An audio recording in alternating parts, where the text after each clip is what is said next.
Assalamualaikum warahmatullahi wabarakatuh. Oke, selamat pagi. Saya di sini Listia Aryanti Nurjana, calon guru penggerak angkatan 11 dari SMA Negeri 7 Semarang, akan melakukan percakapan pra observasi kelas bersama rekan saya. Silakan. Saya Aditya Nur Sasongko. Ya, biasa dipanggil Pak Adit.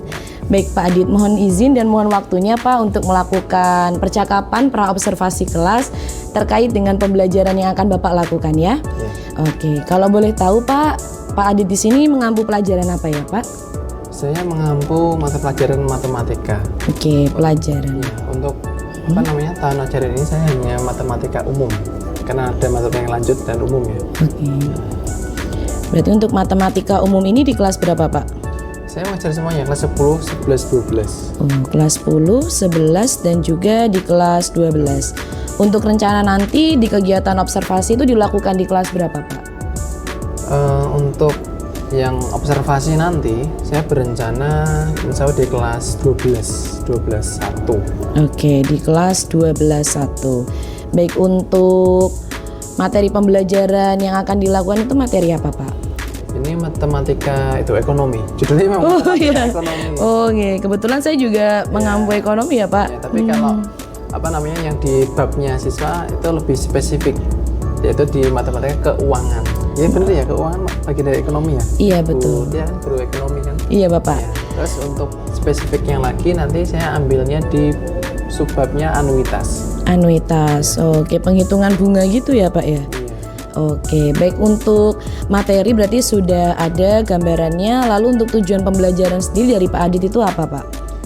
Tujuan pembelajaran saya ada dua. Yang pertama adalah nanti setelah peserta didik dan guru berdiskusi dengan bantuan PowerPoint, peserta didik dapat menentukan anuitas minimal mengerjakan satu soal dengan benar dan mandiri.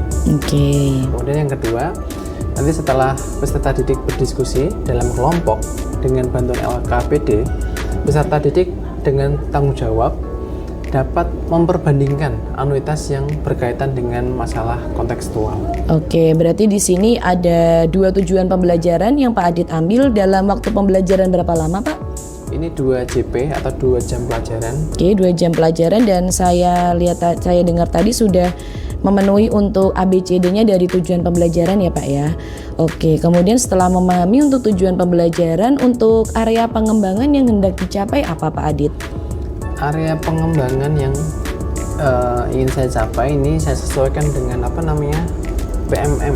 Oke. Ya. Jadi PMM yang dengan tema atau disiplin positif itu topik atau apa ya? Ya. Saya agak lupa.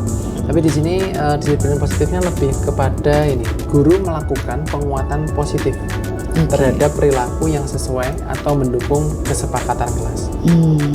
Jadi area itu yang akan saya kembangkan atau saya capai. Oke. Kalau untuk di sini kesepakatan kelas Pak Adit dengan 12 saat itu apa saja Pak? Kalau kesepakatan kelas saya mungkin agak lupa ya, mohon maaf agak lupa karena banyak ya. Tapi untuk secara umumnya adalah seperti hadir tepat waktu, kemudian menghargai satu sama lain, kemudian ada juga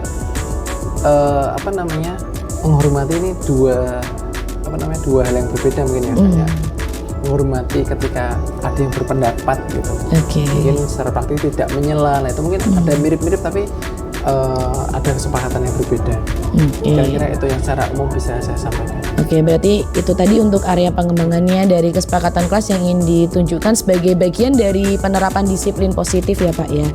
Lalu untuk kendala tersendiri Pak dari Pak Adit dalam kegiatan observasi ini apakah ada Pak? Kendalanya ya? Iya Pak. Nah itu, kalau saya tuh terus terang kendalanya lebih ke manajemen waktu saya sendiri ya. Jadi terkadang ada agenda yang mendadak atau ibaratnya ya tiba-tiba gitu ya, jadi dapat undangan untuk mengikuti rapat atau itu koordinasi, itu yang membuat saya terkendala terus dalam pembelajaran saya. Berarti ada suatu hal yang kesibukan tersendiri di luar planning Pak Adit ya.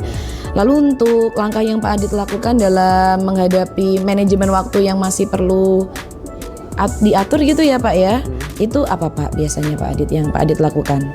Karena koordinasi ini kan berkaitan dengan beberapa pihak, misalnya dengan waka atau kepala sekolah gitu, yang bisa saya lakukan. Ya saya usahakan ya, karena terus terang nih kadang-kadang juga wah ini harus nih gitu. Cuma yang sudah saya upayakan adalah berkoordinasi dengan menyampaikan timeline. Kira-kira saya mengerjakannya 1, 2, 3, dan ini termasuk ini. Saya sampaikan kepada Bapak Waka atau Bapak Kepala Sekolah bahwa oh tanggal 16 ini saya nanti ada observasi seperti itu. Terus misalkan kayak kemarin saya akan ada pembuatan demonstrasi kontekstual gitu. Ketika itu acara-acara apa gitu, oh ya itu saya izin dengan kepala sekolah. Oke, berarti untuk komunikasi dari Pak Adit sendiri ya Pak ya yang perlu dilakukan, dan tadi sudah ada timeline juga ya Pak ya. Berarti untuk target-target hari ini apa itu sudah terincikan ya Pak ya.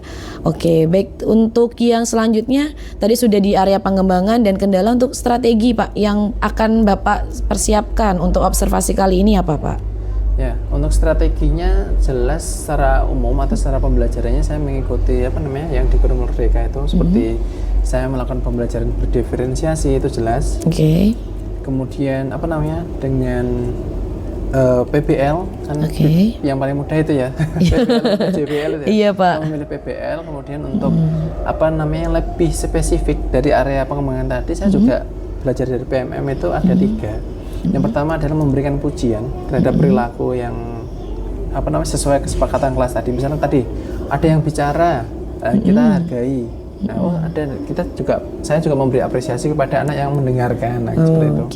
Kemudian untuk yang kedua adalah memberikan penguatan positif dengan beragam cara.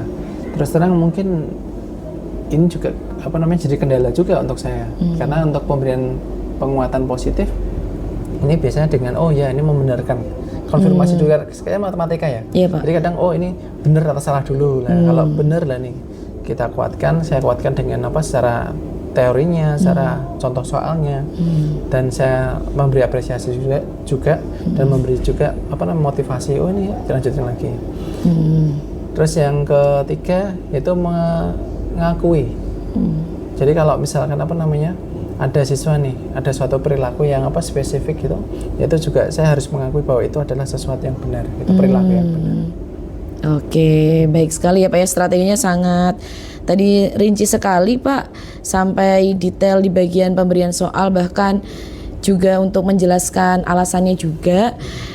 Untuk tujuan, area pengembangan dan strategi sudah kita cakap-cakap tadi ya Pak ya. Iya, berarti untuk yang selanjutnya semoga observasi nanti di tanggal 16 berjalan dengan lancar dan sukses juga untuk Pak Adit ya. Demikian untuk pra observasi kali ini. Terima kasih. Wassalamualaikum warahmatullahi wabarakatuh.